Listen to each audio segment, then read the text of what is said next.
Well, hello and welcome to today's episode of the Power of Your Mind podcast. You're listening to episode number 289. I'm Victoria Gallagher, Law of Attraction hypnotist and number one best-selling author of Practical Law of Attraction. Align yourself with the manifesting conditions and successfully attract your desires.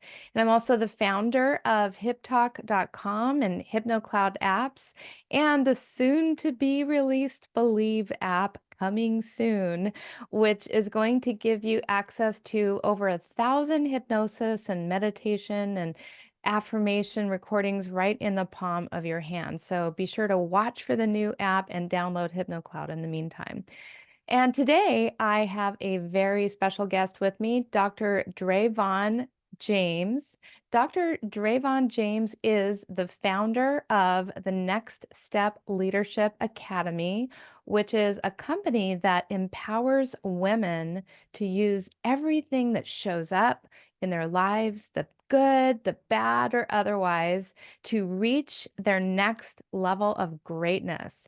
Dr. Dravon is a transformation specialist using her everyday peace philosophy to coach women on how to master goal attainment. And she is the author of a book called Freedom is Your Birthright, right, which you can get right on Amazon. And she is also the radio host of the Dr. Dravon James Everyday Peace show on Mind, Body, Spirit FM. And Dr. Dravon uses all her years of experience to lead women to their victory by using the power of everyday peace to achieve their next level of greatness in their life and in their business. And she can be found at drdravonjames.com. We'll put more about all her wonderful accolades and places that you can reach her in the show notes. So be sure to check that out. Today, we're going to be talking about some insights that Dr. Dravon has to share with us on glimmers versus triggers. So, welcome to the show. Thank you. I'm super excited to be here. Yes, I am super excited to have you here. And just for our guests that are not watching this on YouTube, but are listening to this on air, I can tell you Dr. Dravon has the most beautiful, enlightening, just smile, that radiating smile. That's the word I wanted to use. Radiating smile that just lights this place up. So go over to check this out on my YouTube channel at Hip Talk so you can see the delightful person that I am interviewing here today. Oh, you're very kind for that. Thank you. You're welcome. Well, it's just true. So I'd love to just kind of dive right in and, get the details on, who you are, like how you got started in this path, this journey to helping women, helping people to find everyday peace. I love that everyday peace because I think every day is a good day to find Right? peace, isn't it? So, yeah, I was saying, thank you for that question. And I think the best place to start is to give the definition that we accept in everyday peace as everyday peacemakers, what our definition that we work under is. And it's not a definition that I invented, obviously, something that I read in my years ago, and I just it really resonated with me. That peace is wholeness, completeness, nothing missing, nothing broken, totality. Mm. And so I hope that when you hear that, that you, like I do, I know there's room for the things that feel really good to be part of that peace puzzle, if you will. And for the things that don't feel really good, there's room for that in there too, because we know that all those puzzle pieces make up the whole beautiful you or the whole beautiful me. And that's everyday peace. So we take everything that shows up, the wanted and the unwanted. I used to say the good and the bad, but honestly, is there anything? How do we know when something is bad? We really don't know, right? We only know what we in that finite moment. We don't know what that could lead to, which could be remarkable. So I always say, well, this is the wanted and the unwanted in this time period, right? In the present moment. So, but we can use all of that to create a life that gets us to our next level of greatness. So that's what peace is: wholeness, completeness, nothing missing, nothing broken, totality. And so that's actually how I got to be the woman that I am today and the woman that I'm evolving into and the work that I am so passionate about. As I'm saying this, I have to say what's in my head right now because it's just like going in my head. It's like we teach that which we need to learn. Yeah. Oh So I my goodness, guess ultimately, no true words have been spoken. right. So, and I've never said that before in an interview, but it just popped in my head is that really in all of this journey to do what I do today and what I will do, hopefully in the future, it all started out with me. My brother gave me a book when I was 17. I had just graduated from high school. I was on my way to college, and that book was The Power of Positive Thinking by Norman Vincent Peale. A tiny little book. Most everybody knows that book, right? And I read it once and I was just blown away. And before I left for college, if I say I read it 20 times, I'm probably shorting myself by an additional 20, right? I read it so many times over and over again. I still remember parts of it. Think these words like serenity and tranquility. And it really resonated with me that what Norman Vincent Peale did for me was help me to turn my attention inward and sort of remove myself from all the noise and all the chaos around me and really realize that I was creating my life from the inside out. My perspective mattered, right? Back then, I don't think there was a term, emotional intelligence. I'd never heard that term, but now we know that term. And so by turning my attention inward, I was helping to connect with myself to become more emotionally intelligent so that I could process my emotions, my thoughts and everything without judgment, without shame, without condemnation. So I read that book so many years ago, and it sparked in me a desire to learn everything about what I thought then at 17 years old I was looking for and thought I had actually discovered. You're going to laugh at this. I thought I had discovered the recipe for never having a problem in my life, the mind of a 17-year-old girl. But Yes. what I had Sure, actually I'm sure discovered and some what I some of us can teach, relate to that. right? But what I had discovered and what I actually teach people is that peace. Everything that shows up in my life, in your life, is meant to bow down and serve us so that we can create to our next level of greatness. And so that's kind of how I got there because I was looking for that, you know, uh, what they say, alchemy, if you will, how to transform. And I did find that, but I had to really evolve to know what it was that I was really holding in my hand and what the power really could do in my life and the lives of others. Yes, I love this so much. I just want to like kind of unpack a little bit of what you started off saying, which had to do with the peace in encompassing complete wholeness. I absolutely love that, and I, I haven't heard too many people with that perspective, but it rings so true that it really includes. It has to include complete wholeness. You can't have the and like, you've changed it from good to, and bad to wanted and unwanted.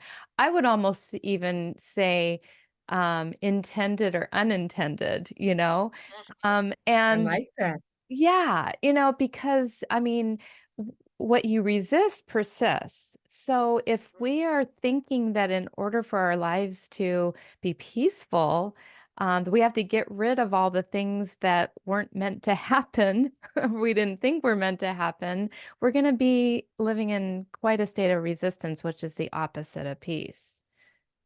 Yeah, that's such a natural state too, right? For us as humans, right? The flesh is to, I know I found myself in a position like that today, sort of resisting, and it feels unnatural for us, right? We can feel that tension, but we still do it all the time. We come up against something and we think, no, I am supposed to hold steady. This is supposed to remain the same. Anything that comes up to change it is wrong. And no, we know this on, a level beyond the mind. We know that everything changes. It's supposed to change. And change just means evolve and, kind of go with the flow and we'll get to where we need to go. But we do have that. We have to practice not resisting. And when we notice that we're resisting, not to punish ourselves, just to it was a movie thing that said relax, relate, release, right? I remember that from the 80s. And some movie said that, but we really had to do that.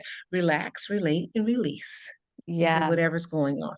Absolutely. And it's also interesting too that you mentioned that we teach what we're meant to learn. And so many times sometimes that can feel a little hypocritical because, here we are, I'm teaching people to, manifest blah blah blah, and yet there are days when I'm not manifesting anything good today.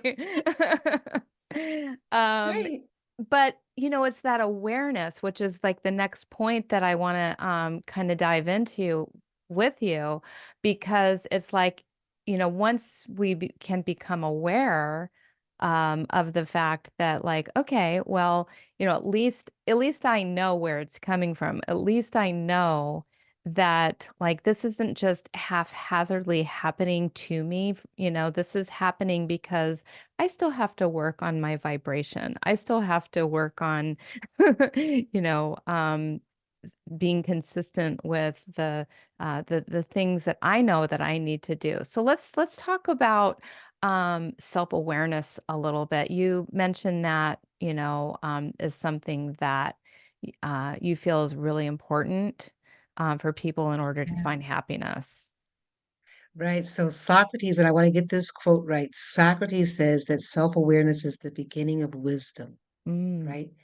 And so what we all want to do is be wise, whether we know it or not, right? We may say, "Oh, I want to be rich." Well, we want to be wise with money, right? So that we can make it, we can learn how to keep it, we can grow it.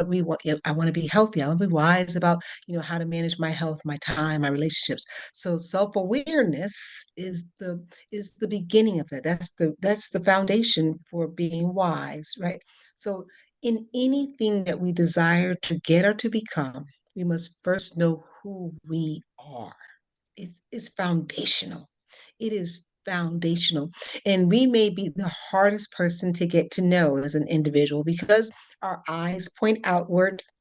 We're always externally focused on what someone is saying about us or saying to us, what our neighbor or our family member is doing, instead of taking a moment and saying, there's that feeling again within me. I, you know, when did it show up? What is it trying to tell me?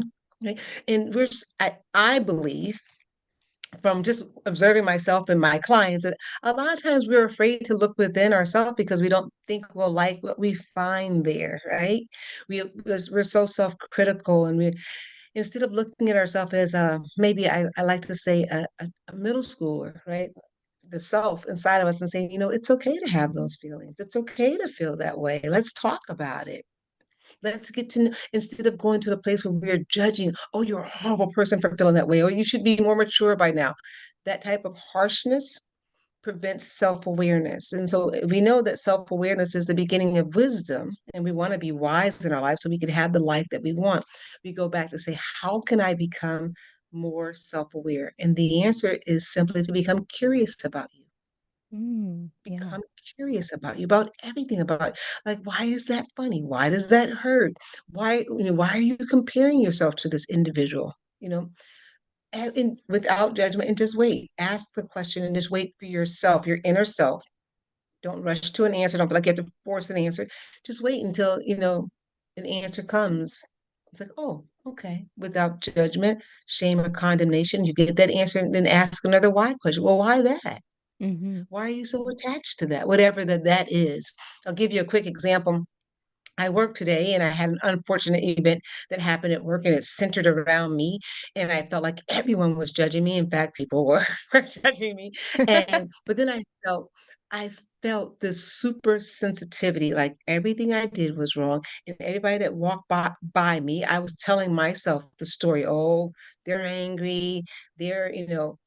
And I stopped and I said, well, why are you saying that? I said, oh, and I said, oh, because I did this. Well, why is that a bad thing to do? Why couldn't that just be a learning experience? And just when I asked myself that, I started to calm down. I didn't need an answer.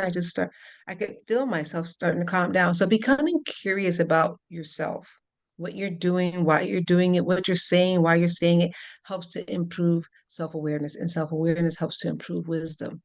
That is beautiful. And yeah, just have a curiosity of getting to know yourself. It sounded a lot like somatic questioning where you ask yourself a question and then you go deeper and deeper into that question till you find out who you really are. And it's almost impossible to really, really get to know yourself because we're changing every single day too. And that's one of the things that people fear, right? They fear that, I'm not even stable. I'm not consistent. Well, neither is the weather, right? Yeah, It's not stable, it's not consistent, but it's still the weather, right? And so it's okay. yeah, We change, we evolve, right? yeah. It's okay to not be who you were even 5 minutes ago or to feel differently about something. I use this example of my son who turns 21 tomorrow. I can't believe it. But when he was a little kid, he loved the cartoon Sonic. And I remember he and I were doing some activity, probably getting a costume or something.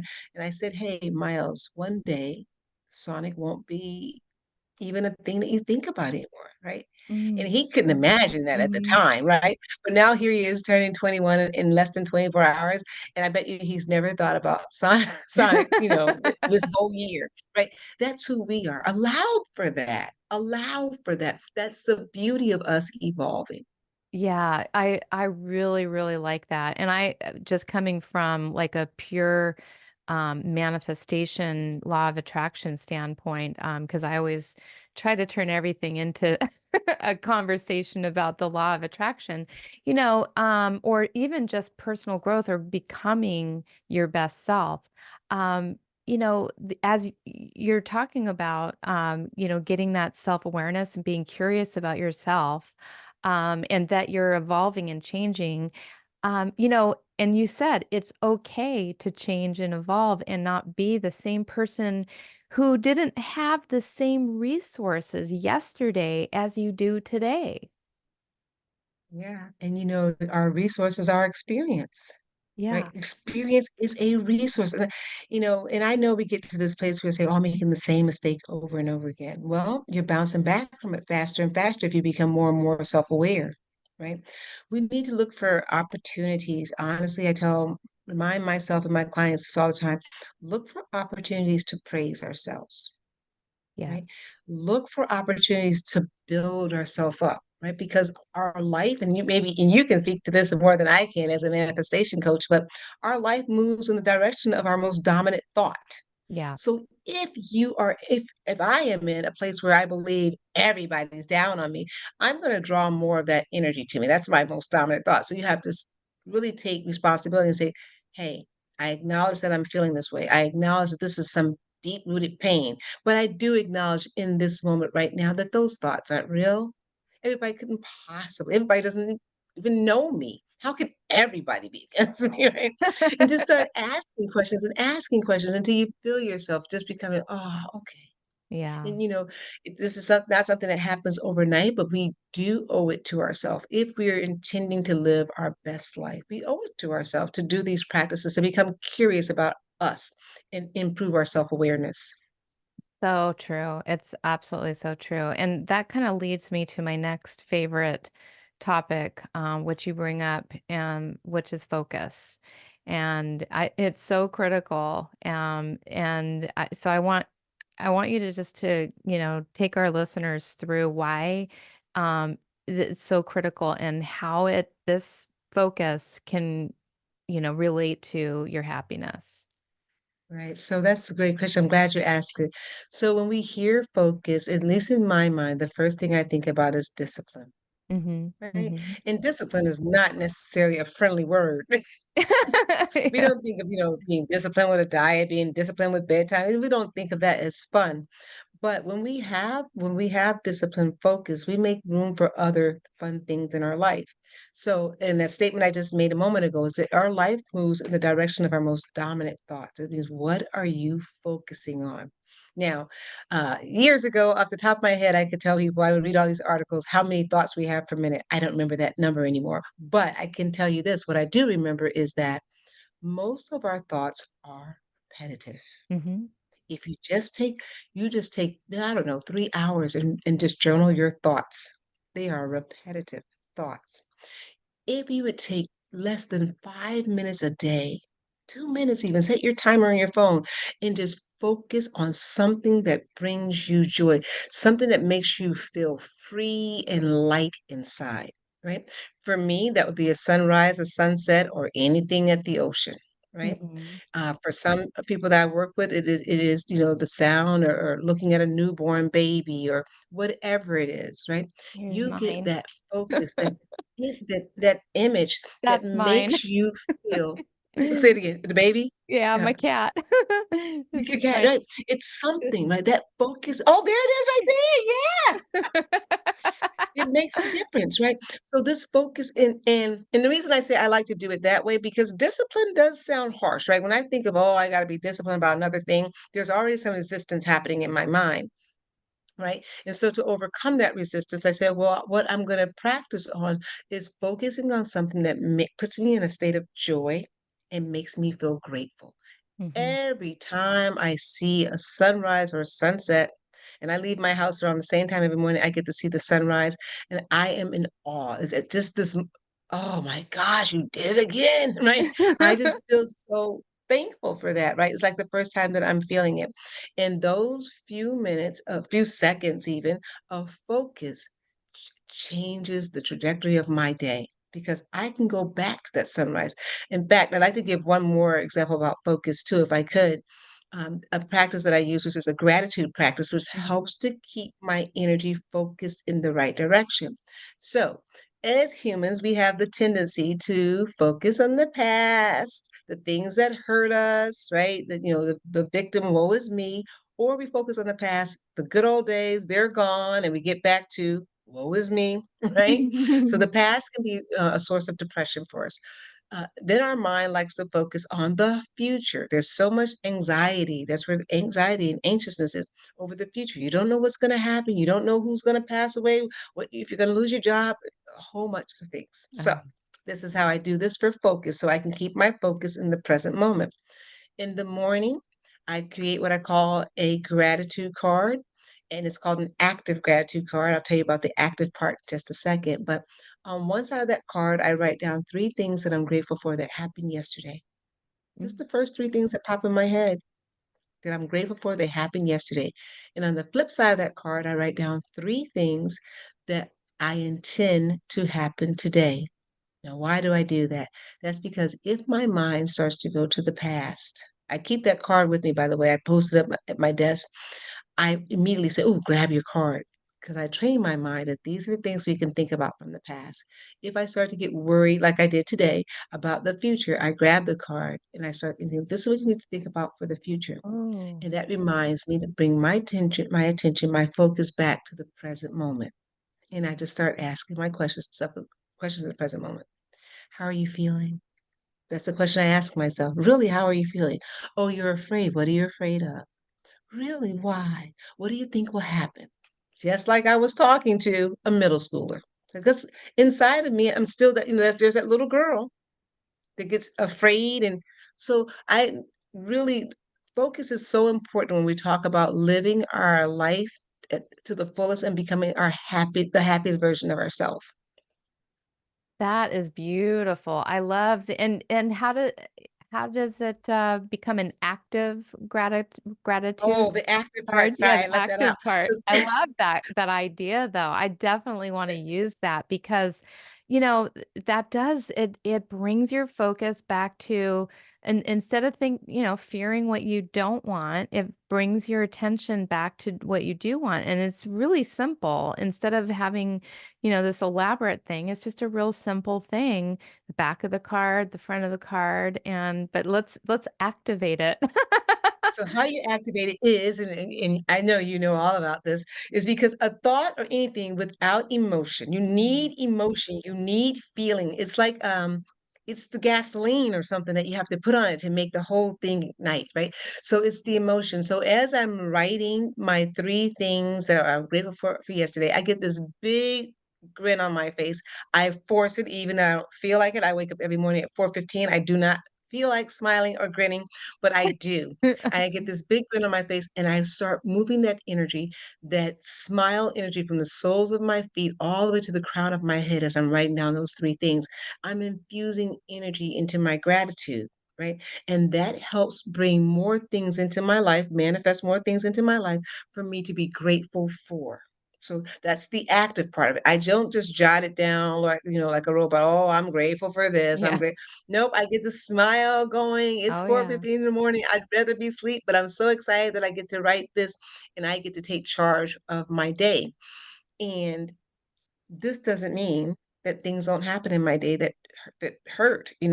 Today I had not the best day, right? But it's okay because I've made provisions for that. Mhm. I've already set my mind on a pathway till things are going to happen. Remember, this is everyday peace, Yep. whole, complete, nothing missing, nothing broken, totality, a Yeah. whole bunch of stuff is going to happen today. But for me, in the midst of all that, I'm going to find things to be grateful for, and things are going to come into my space and my energy that remind me, oh my gosh, you're okay, you're safe, you're thriving. This is awesome. I love this. I love this information. And it's just so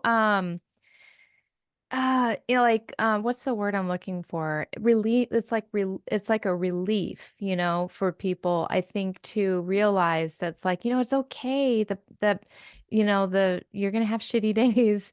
It doesn't Yes. necessarily mean that, the whole day has to go down the tubes. It's just part of the day. It's part of the many, many things that are gonna happen. And I loved what you said about kind of sometimes having to force yourself to smile. I had to do that the other day. I was out. I'm so fortunate. I live in Phoenix and I have just down the street beautiful, beautiful hiking trails all over in my neighborhood. I mean, I like live like almost in the middle of like one big, preserve. Oh, And wow. it's amazing. And and so I hike up, and not very many people take advantage of it. So it's like I go up there and I sing and I shout. Yeah. I do, because no one's around, and it's great. And but anyway, I hiked up there the other day, and I thought I'd take a picture of myself, against this beautiful sunset. And I noticed I wasn't like getting the smile that I need. It's like I don't look like I'm enjoying myself. And so I just said, well, just exaggerate it. Just exaggerate the smile. And by doing that, it's like something physically inside of me changed, and I actually felt in a even better mood. And so it's like whatever you have to do, you don't have to stay in that. You embrace it, accept it, but then, like you said, activate the gratitude, or what I like to call emotionalize it, Yes. I love that word. emotionalize. Emotionalize it. Yeah, Yeah. I got that. I coined that actually from Think and Grow Rich, and Napoleon Hill. I always remember this quote. He says, "Plain old unemotionalized words have no impact on the subconscious mind." And so that's one of the reasons why we have to actually feel it, because it doesn't actually register in the subconscious mind without, that feeling. So you're right on that. Right. That's why the active gratitude card. You gotta emotionalize it. You gotta put some juice and energy to it, and that's how it starts to sprout wings and to take root in your life. So that is the secret ingredient. You've got to put emotion behind it because if you think about it, I've never met a person who says they're concerned about something without a lot of emotion. Yeah. Right? You could Yeah. just they come in, they're heavy, and there's so much emotion, right? And right there in that moment, I always say, well, let's use that. Let's use that heaviness that you have. It's there, it's energy. Let's use that and let's match that with curiosity. That same energy, because it's hard to go from being really, really depressed to really, really excited, but we can go from really, really depressed and worried to really, really curious, right? And so that's a higher energetic space. We just get really, really curious about this whole situation, and then we just start playing devil's advocate and say, "Well, what if this? And what if that? And what if this?" And they're like, "Oh, that would never happen." But what if?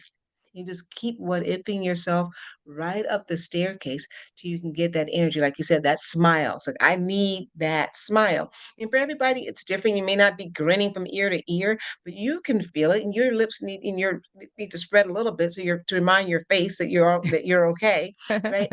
Then you can get that energy going, and you will change the way you feel. And it all starts with that. It really does. Yes, beautiful, beautiful. Well, let's talk about the title for today's episode, which was triggers versus glimmers, or the other way around, glimmers versus triggers. I love that term. How did you come up with that? And what do you consider to be glimmers? So, glimmers is actually a term that was coined by a social worker. Her name was Dana, I maybe have it backwards, Dana Deb, and she coined the term glimmers, which were the opposite of triggers. So we're all familiar with triggers. There are things that happen that take us back to an event that felt not good, right? It felt painful. So you said, this is a trigger for me. It makes me feel unsafe when you do that. It makes me feel less than. It makes me feel these ways that are not good. And we're really cued into that, right? Because everything around us teaches us to be sensitive to the fact that we're fearful, whether or not we give it that name or not, to our fear. Hmm. But what she did was say, what about the things, those glimmers that make us feel whole, that make us feel safe? And I love that she's called it glimmers because sometimes you just get a glimpse of it, right? Hmm. And Hmm. then it's gone and you go right back to feeling weary and scared and vulnerable. But for me, I'll go back to the sunrise when I'm leaving my house very early in the morning and there's that sunrise, that little glimmer right there for me makes me feel so safe and so loved. And the fact it makes me feel as though everything is all right. Don't worry about it, right? And it's just a glimmer. But because I'm so cued into it, I've sat down, I've written about it, that when that happens, I can use that to sort of navigate my day. I can tap into that. Even when there isn't a sunrise, I have it printed in my brain some kind of way. That I've taken it and made it mine. So we talk about glimmers, is the who, what, when, where, and why of life that made you feel something that felt good. Yeah. Connect to it. And goes back to self-awareness. We open up talking about self-awareness, but for every person it's going to be different. For you, it's your cat, right? And so even if you weren't with your cat, let's say you were, out of town somewhere visiting, but you could have a thought about your cat, Yeah. about a moment. Oh, And yeah. all of a sudden, like, oh, right? Oh, absolutely. Find I those think moments. I constantly think about him. I'm obsessed with this cat. Right. And so those are glimmers in a Yeah. nutshell, right? Is that and we need to recondition ourselves. We talked about focus. So all this stuff goes hand in hand. And I want to just say if it sounds overwhelming, don't let it be because we're just talking about ordinary things. This is simple stuff. All we're doing is refocusing our attention on the things that make us feel good. Hmm. They don't have to be huge things. They could be small. For me, the sunrise is free. I couldn't Hmm. pay for it if I wanted to, right? And so it doesn't have to, it could be something that you've purchased, but I find that to be a little tricky sometime, right? So I like to use things that are just happen. One day, and it's been on my brain, I saw a little girl with some little shoes on. They were red and little buckle shoes. She couldn't have been no older than 5, but the shoes were sparkly and they were red, they were sparkly, they already had my attention. They had a little buckle, but then when she walked, they lit up. Oh, how And cute. that was a glimmer for me, right? Yeah. It made me feel feminine. It made me feel whimsical. It made me feel hopeful. And so I went back to my office. I wrote it down. I said, oh, those shoes, right? Become focused on what makes you feel safe. What makes the sight of what? The smell of what? Smell of, baking cookies or things of that nature, right? Find out what they are for you. Mm. And then attach yourself to those things. When you get really in tune to it, it doesn't even have to be present. You could conjure up the image in your mind without even being there, and you can use that as a stress technique when you find yourself in a position where in your solar plexus, you feel all this crazy energy and it's not feeling great. And you could go back to say, oh my gosh, I love stroking my cat. It felt boom, your Mhm. cortisol levels start to decrease, right? Your creative energy starts to increase, and you are calm and where you need to be. And nothing in your external world may have changed. It is you doing what Socrates says, to know thyself is the beginning of wisdom, how to heal thyself.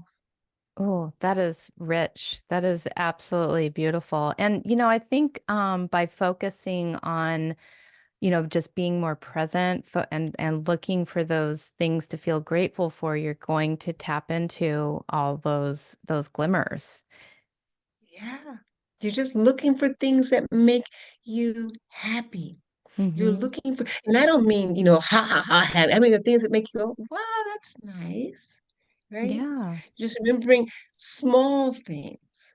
I mentioned my son turns 22 tomorrow, at 21, not 22. He turns 21 on tomorrow. So, Stay and present. Right. So he called me today, out of the clear blue, and he's hanging out with his friends. He says, Mom, I just wanted to call you, tell you that I love you. You're probably not gonna be able to get in touch with me tonight because I'm hanging out with all my friends, and to me, that's a glimmer, Oh, yeah. right? I'll be able to hold on now, hopefully they'll call me tomorrow. I'll see you tomorrow, but I'll be able to hold on to that because, as parents, we all get to that space where, oh, my kids don't need me anymore. My kids, when you empty nest, you have those feelings, but that's a glimmer for me. I'll hold on Hmm. to that. Who, Yeah. what, when, and where. Call me out of the clear blue. I didn't initiate that call, right? Oh, that's so nice. That's so special. And, I think if we just look for those special moments, we're gonna see more of what is actually there, all of the glimmers that life is, showing us. Just sitting in this office, is a glimmer for me. I love the way that I decorated this office. And when I come in here, I just feel special. And that's a Right, your glimmer. space, right? Yeah. That's a glimmer, right? We had to train ourselves. And we are talking about being disciplined and focused because I'm looking at this beautiful little figurine you have in the back, which looks to me from here like a cat doing a yoga pose, Yep. right? And it made me smile. I'm like, oh, I like that, right? So that's a glimmer for me, right? That's a glimmer. It doesn't have to be big. Train ourselves to look for them. Hmm. Look for them. And then when we find them, make a mental note. Oh, I saw this yoga cat with this pose, and it looks so relaxing, so zen-like. Your mind will have those images and it'll start to slowly, it will be slow, don't force it. It'll start to push out some of those images so much that are triggers. And when you do hit a trigger, something that reminds you of being unsafe or unwanted or unloved or all those things, Hmm. it will eventually be replaced quickly with, "Oh, the Zen cat. I Hmm. remember that. I Yeah. remember I had this wonderful interview." So start slow, don't force yourself, but start looking for those moments when you have that soft feeling that says, "Oh, I like this. This feels good." That's beautiful. Thank you so much for everything that you've shared. Do you have any other, daily tips or anything else that you'd like to share that could, help us to tap into more happiness? I do a simple affirmation for when we all do this. So I'll say when you start to worry or feel like you are less than, is I am enough, I have enough, I know enough for this moment. Oh, that is rich. That's Right? perfect. And that I know enough, that like I know that hits home for a lot of people because so many people, especially in this space, kind of, like they get that imposter syndrome or they don't feel like they're worthy enough or deserving enough or know enough. And so that's beautiful. Say it one more time. I am enough, I have enough, I know enough for Mm. this At moment. this moment. That's And perfect. this moment is all we have. This is the moment that we have. Exactly. Yeah, and it keeps you focused on the present rather than worrying about the future. And you do have, I mean, everything that you have, every experience has been leading you to this moment. So you're prepared for it. Yes, yes. I mean, we can just go on and on and on, but it's so wonderful, and just learning how to stay in the present moment. So I give everyone that affirmation. Someone gave it to me many, many years ago. I wish I Mhm. could give credit to where credit is due, but it became part of my mantra, part of what I do every day, and especially when I start to feel like I remember I started off by saying we teach that which we need to learn. So the people who are, I speak for myself, who are talking to you today have been where you are and do cycle through that, right? And come back to the space of peace by knowing that I am enough, I have enough, I know enough for this moment. That's great. That's great. Well, thank you so much for being here today. I'd love to have you, share with the audience, how people can get a hold of you, how they can work with you, what are the next steps that they should take to Oh, continue this conversation? well, thank you for asking that question. So, on my website, which is drdravonjames.com, you can find all about where I appear and where I'm going to be appearing for that month. But right now, we are definitely doing our Leaders in High Heels. You mentioned Next Step Leadership Academy. So, one of the things I do is a 12-week group coaching session for leaders in high heels. That's women who are looking to develop themselves as leaders. And automatically, people always think that it's corporate leadership. It certainly can be, but the most important person you'll ever lead is yourself. So if you're looking to figure out how to lead yourself out of the frame of mind you're in right now into the frame of mind that you would think to be most profitable for you, this is the group coaching for you. So check that out. And of course, you can catch me every first Monday of the month on the Road Dog Trucking Show, where I do coaching on Sirius XM. Oh, wonderful. Wonderful. Okay. Thank you again so much for being on the Power of Your Mind podcast. And thank you, listeners, for tuning in today. And hope you have a wonderful, wonderful rest of your day. And thank you again so much. You're very welcome.